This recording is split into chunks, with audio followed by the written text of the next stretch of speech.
आणि मला असं वाटतं की भगवद्गीता हा जो प्रकार आहे, अर्जुनाला भर रणांगणावरती सगळे उपस्थित असताना आता सुरू होणार, कुठल्याही क्षणाला युद्ध सुरू होणार, अशा परिस्थितीमध्ये त्यांनी जे काय ज्ञान दिलेलं आहे, खऱ्या अर्थाने ज्ञान, ही माहिती नाही, this is not information, this is knowledge.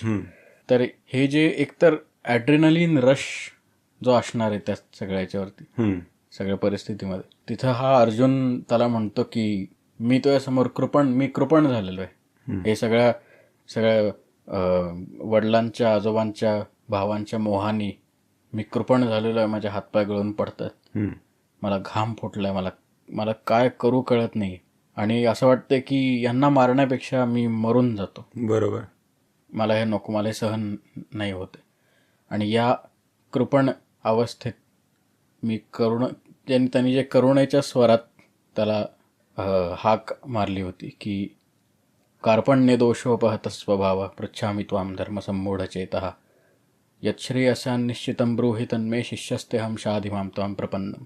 मी तुझा शिष्य आहे बाबा, तू माझा गुरु आहेस, मी तुझा शिष्य आहे, तू सोडून मला दुसरं कुठलंही आत्ता आश्रय नाही आहे, तेव्हा मला तू काय योग्य ते सांग.